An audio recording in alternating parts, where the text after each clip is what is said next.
SongStarz Beginnings. Written by F.J.Lily. Narrated by F.J.Lily. Chapter 1.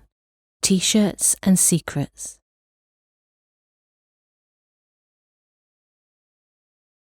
Issy Andrews gritted her teeth for the 56th time that day. Her dark sloping fringe flopped over her face, and her equally dark eyes squinted determinedly at the screen as she tried her absolute, complete and utmost best to ignore the constant source of incessant noise that was Lola Church. Across the cosy living room in which Issy was sat trying to work, Lola nibbled distractedly at her lip, giving small, dissatisfied grunts of frustration and staring at her laptop as though it had mortally offended her and was the very most worst thing in the whole wide world. Tap, tap, tap, tap, tap. Lola pounded the keys relentlessly, her wild dark red hair tumbling around her face, as if tapping the keys more vigorously would get her the answer she wanted, which of course was not at all likely to happen. Issy scowled. It really was not easy trying to work with the incessant racket Lola was making.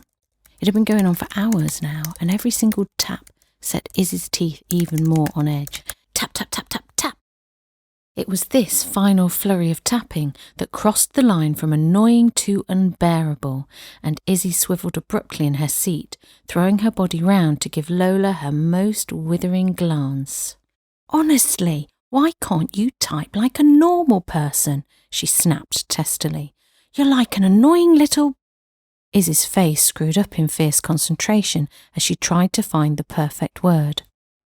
"Woodpecker, that's it. You're like a totally aggravating woodpecker or something. That's what you are, tapping away like that. What's wrong with you?" Lola rolled her eyes but didn't stop. "All right, keep your hair on," she said without rancour. "The keys keep sticking, that's all." "Well, maybe you should unstick them," said Issy crossly. "Then you could type like a normal person." "Oh yeah? How does a normal person type?" Lola chewed her lips some more, her keen green eyes darting back and forth as she scanned down her junk email folder. "Maybe it's in there and I've missed it," she muttered. "Quietly," groaned Issy. "Normal people type quietly.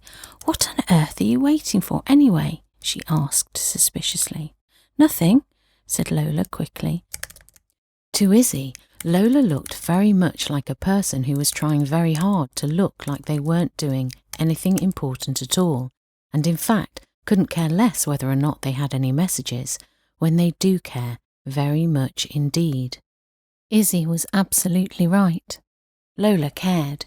In fact, Lola cared desperately, probably more than anything she'd ever cared about in her whole entire life.